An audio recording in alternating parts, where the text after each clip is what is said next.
So now let us discuss a bearish reversal bar. A bearish reversal bar switches the momentum to downward. It reverses the upward momentum to down. And the principle works the same as a bullish reversal bar. Now take a look at our bullish bar here. We have our bearish bar here, which closed below the real body of our bullish bar. When price pulls back up to the real body of our bullish bar, these long buyers, these buyers, they're now sellers. So remember now, when you're doing your chart analysis, whenever you see a bull bar, think sellers. Whenever you see a bear bar, think buyers. So now if price pulls back, these longs start selling. And as the farther price gets into the real body, the more selling ensues, which pushes price back down. And it isn't an exact point. It is, once again, it is a range. The range of this bar. You can think of this bar as a trampoline. As price pulls back, it tends to bounce off. It tends to back up and bounce off. And in fact, this reaction is so predictable, it is the major reason for 80% accuracy when trading the full method of the laws of charts and men. It's simple logic. If you bought here and now you're negative, you want to break even and start over. No, not everyone. Everyone doesn't get out. But now enough do. And then when this bar should close above the low of the real body of the bullish bar, that's when new short sellers join in. So the combination of the new short sellers who are selling the market down and these ex-buyers who are selling the market down provide the thrust for a further downward move. And thus, we have a bearish reversal or a switch in momentum.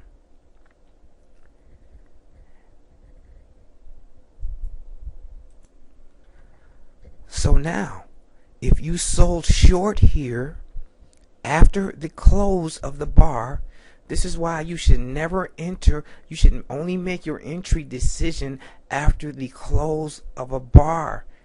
See, because when you don't, you allow the operators, you allow the sharks a chance to shake you out, to raise the market up just a little bit and close it above the low of the real body. And then when that happens, that gives them an opportunity to rise it up, if only momentarily, to shake you out of your position.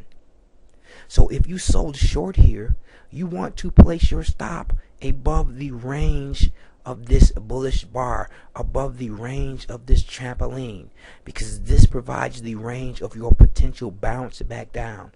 These are your buddies. What you are doing is using the other traders, the less informed traders, the fear of the herd to your advantage.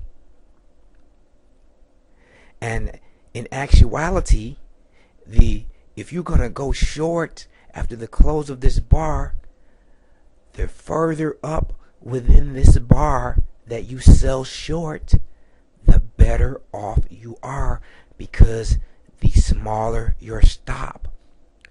Let's say price backed up to here after the close of this short bar, and price backed up to here and you entered short. Now your stop is above this range. That's a much smaller stop. In the same token, if this bar, let's say this bar closed much lower, what if this bar, this bearish bar, had closed way down here, and then you decided to enter here? Well, usually after a close, after a reversal, comes a reaction, and that reaction is the first thing the market wants to do, is go back and test the broken support level. See, because once it closes below here, that is a break. A break is not if the bar is still in play or the bar has not closed yet. That's not a break. And this is why many traders who trade trend line breaks and breaks of highs and lows and any other kinds of breaks, many of them lose because they don't wait until the close of the bar, and they give the operators opportunity to shake them out. And usually after they're shaken out, then the market will continue in their direction. And then many times also, and this is what is meant by a shake out the bar, is when, let's say this is a bearish bar and price spikes up above resistance here, but then it closes down. See, that's a shakeout. Sometimes on the next bar, operators will spike it up just above here because they know this is where the experienced traders have their stops, above here. So they want to spike it up and get them to leave their position and then continue. And if you watch news releases, this happens so often. This is why trading news releases is so treacherous. Because these operators, and you'll often hear that the Forex market is too big for people to manipulate. Think about something. If you control the order book, if you control the order flow, for instance, I'm a broker or a market maker, and I have some people who have orders down below here, and I also have people who have orders up above here. Now, whose order do I place first? If I have orders up above here, and I know I may have more orders down here, but first I'm going to post these orders to shake you out. Then I'll post these orders. So you see, this is how the operators and market manipulators shake you out of your hard-earned money. So, I digress, but that's just one of my pet peeves.